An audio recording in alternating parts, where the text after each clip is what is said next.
జల్దీ software job కొడదామనుకుంటురా? అయితే వీక్యూబ్లో training తీసుకొని మంచి జాబ్ కొట్టేయుర్రి. అందరికీ నమస్కారం.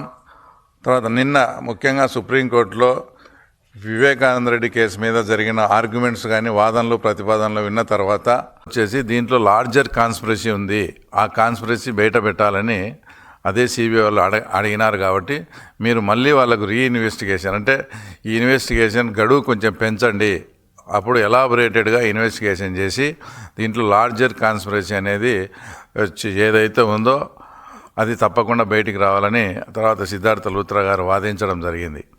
ఇంకోటి పాయింట్ ఏంటంటే ఏదైతే సునీత రాజశేఖర్ అంటే వివేకానంద రెడ్డి కూతురు అల్లుడి మీద ఒక అతను కృష్ణారెడ్డి పేరుతో ఒకటి ఫాల్స్ కంప్లైంట్ ఇవ్వడం, తర్వాత సిబిఐలో పనిచేసే రామ్ సింగ్ మీద కూడా తర్వాత ఒకటి ఫాల్స్ కంప్లైంట్ ఇచ్చి దాని మీద బాగా డిలే చేసి అదంతా కూడా చాలా ఇబ్బంది పెట్టే కార్యక్రమం జరిగింది.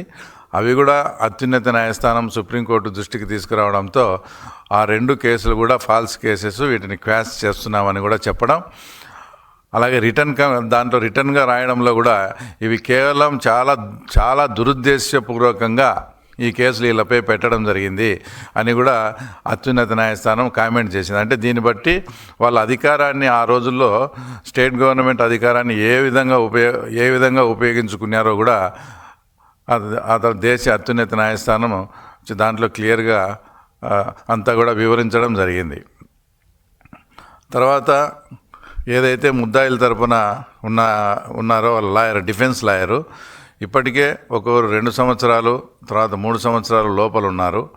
ఇంకా వాళ్ళ బెయిల్ రద్దయి ఇంకా లోపలికి చేస్తే మాకు ఇబ్బంది అవుతుందని ఆయన వాదించడంతో అప్పుడు వచ్చేసి సిబిఐ లాయర్ గారు కూడా అంటే రాజు అని సిబిఐ లాయర్ గారు కూడా ఆయన ఆర్గ్యుమెంట్ చేస్తూ అసలు ఈ కేసు అనేది 2 సంవత్సరాలు ముద్దాయిలు 5 సంవత్సరాల కేసు కాదు, ఈ కేసును అప్పట్లో సాక్ష్యాలు నీట్గా తురిపేయడం కానీ ఆ తర్వాత మొదటిగా దాని ఆత్మహత్యగా చిత్రీకరించడం కానీ తర్వాత సాక్ష్యాలను చెరిపేయడం తర్వాత కుట్లు వేయడం ఇవన్నీ చూస్తే అసలు వీళ్ళకు 2 ఏళ్ళు 5 ఏళ్ళు కాదు, ఇది మరణశిక్ష వరకు పోయే కేసు ఇది.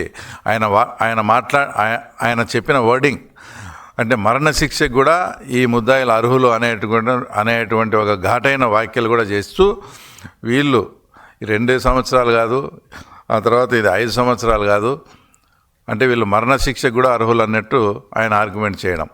ఇదంతా విన్న తర్వాత సుప్రీంకోర్టు ధర్మాసనం వచ్చేసి అంటే ఇంతకు మీరు ఏం అడుగుతున్నారు, ఇప్పుడు మీరు ఏమన్నా కస్టోడియల్ ఇన్వెస్టిగేషన్ అడుగుతున్నారా అంటే ముద్దాయిలను లోపలే పెట్టి ఈ కేసు విచారణ జరపమంటారా తర్వాత అని ఫస్ట్ క్వశ్చన్ అడగడం. రెండోది అలా ఒకవేళ ముద్దాయిలను లోపల పెట్టాల్సి వస్తే ఆ ముద్దాయిల పేర్లు ఇమ్మని కూడా అత్యున్నత న్యాయస్థానం అడగడం. అప్పుడు సుప్రీంకోర్టు ఆ తర్వాత అప్పుడు సిబిఐ లాయర్ వచ్చేసి మాకు 9వ తేదీకి గడువు లోపల మీరు రిటర్న్గా క్లియర్గా అఫిడవిట్ ఇవ్వండి, ఏ ముద్దాయిలను లోపల పెట్టి కేసు విచారణ చేయాలి, కస్టోడియల్ విచారణకు మీరు అడిగినప్పుడు ఏ ముద్దాయిల్లో ఆ ముద్దాయిల పేర్లు కూడా ఇవ్వండి అని ఆయన క్లియర్గా ఒక డైరెక్షన్ కూడా ఇచ్చారు. అంటే ఇవన్నీ కూడా సునీత గారు ఏదైతే ఒక పోరాటం చేస్తున్నారో ఆ పోరాటానికి ఒక స్టెప్ ముందుకు పోయినట్లు వచ్చేసి క్లియర్గా కూడా ఇదంతా కనిపిస్తుంది. దాంట్లో కూడా ఎవరైతే ఈ ముద్దాయిలుగా ఉన్నారో దేవిరెడ్డి శంకర్ రెడ్డి కానీ వాళ్ళ అబ్బాయి వచ్చేసి అక్కడ కడప జైల్లో దస్తగిరి ఉన్నప్పుడు అక్కడ పోయి ఆయన ప్రలోభానికి లొంగకపోతే భయపెట్టడం, ఆ ఇన్సిడెంట్ జరిగినప్పుడు నేను కూడా సహముద్దాయిగా అదే జైల్లో ఉండి తర్వాత నాతో కూడా స్టేట్మెంట్ తీసుకున్నారు. అంటే ఈ రకంగా వీళ్ళు సాక్షులను సాక్షులను భయపెడతారనే దానికి రెండో ఉదాహరణ వచ్చేసి ఈ మధ్యకాలంలో జెడ్పీటీసీ ఎలక్షన్ జరిగింది పులివెందుల్లో.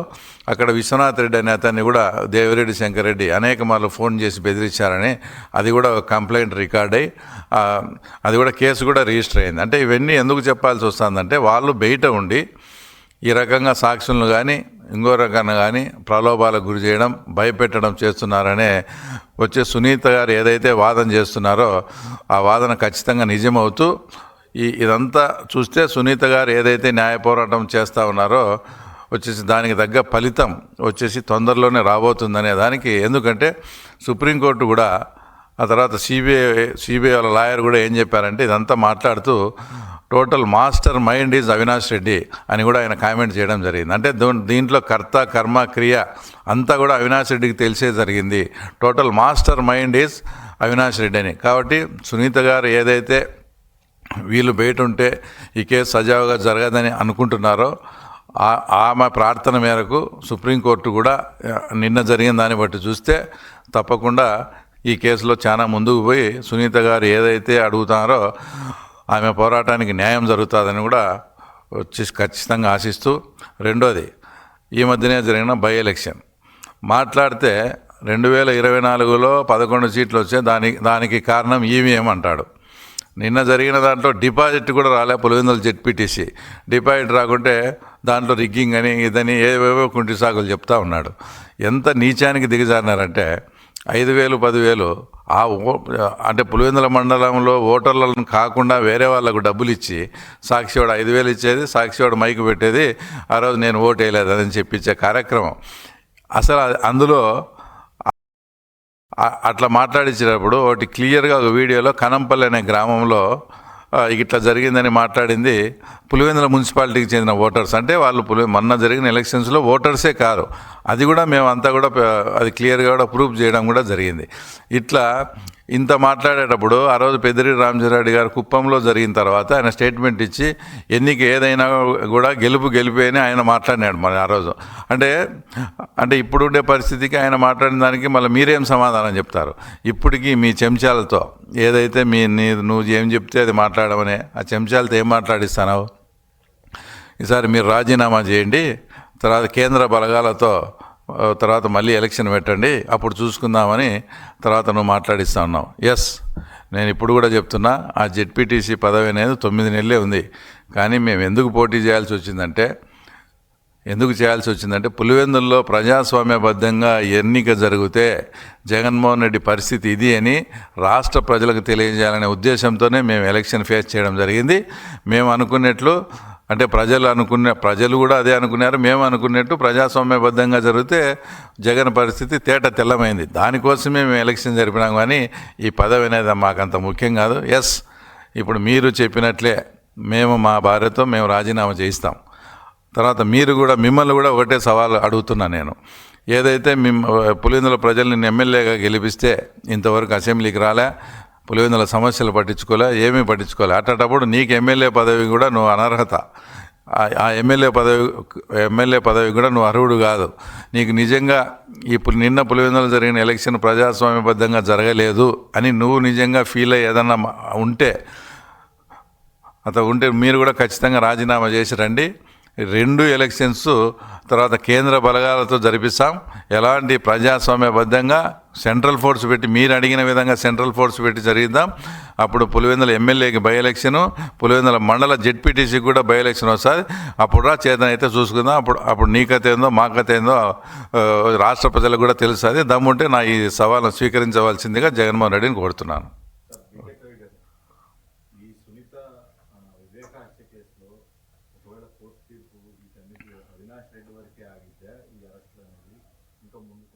అంటే అవినాష్ రెడ్డి వరకు ఆగేట్టుగా ఉండింటే ఇప్పుడు ట్రయల్ జరపమని అడిగేది వాళ్ళు ఎంతసేపు ఉన్నాయి. ఆమె తరపున సిద్ధార్థ లూత్రా గారు సుప్రీంకోర్టులో ఏమని అడుగుతున్నారు, మీరు అప్పుడు కాలపరిమితి విధించినందువల్లనే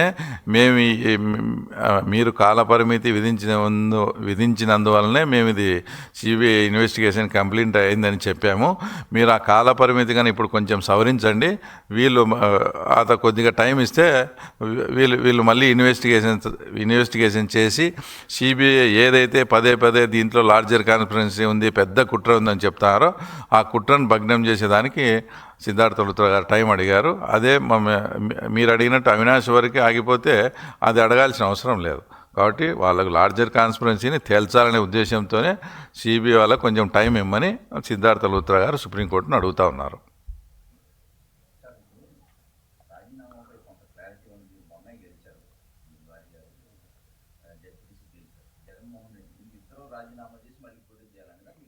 అంతే. అంటే వాళ్ళ చెంచా బ్యాచ్తో ఇది అట్లా జరగలేదు, ఇది ఇట్లా జరగలేదని ఏమేమో చెప్తున్నారు కదా.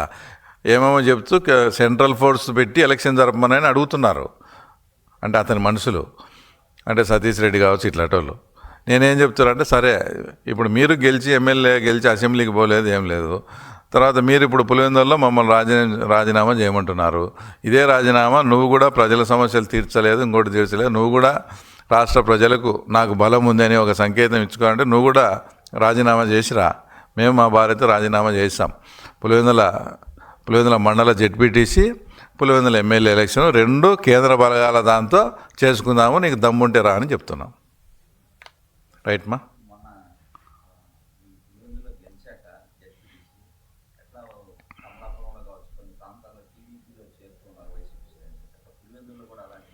పులివెందుల్లో కూడా ఒక స్ట్రాటజీగా పోతున్నాము. ఎందుకంటే నెక్స్ట్ టార్గెట్ వచ్చేసి మున్సిపాలిటీ ఎలక్షను.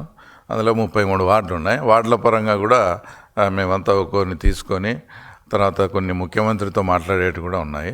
వాళ్ళ అవన్నీ మాట్లాడేసి మేము కూడా చాలా స్ట్రాటజీగా, మాకు లోకేష్ బాబు గారు కానీ చంద్రబాబు నాయుడు గారు కానీ మనము ఇట్లా స్ట్రాంగ్ కాన్స్టిట్యున్సీల్లో స్ట్రాటజిక్గా పోతే ఫలితాలు ఎలా ఉంటాయనే దాన్ని తీసుకుని దీని ఒక కేస్ స్టడీగా తీసుకొని మనం ముందుకు పోదామని చెప్పినారు. వాళ్ళ డైరెక్షన్లో 100%. ఎందుకంటే కొత్త వాళ్ళని తీసుకోవాలంటే కొంచెం పాత వాళ్ళకి సర్ది చెప్పేటి ఇవన్నీ ఉంటాయి. ఎక్కడ డిస్టర్బెన్స్ రాకుండా 100% చేరికలు ఉంటాయి. సార్ మీరు పులివెందులను ఇంకో లెవెల్లో చూస్తారు తప్పకుండా. రైట్ మా?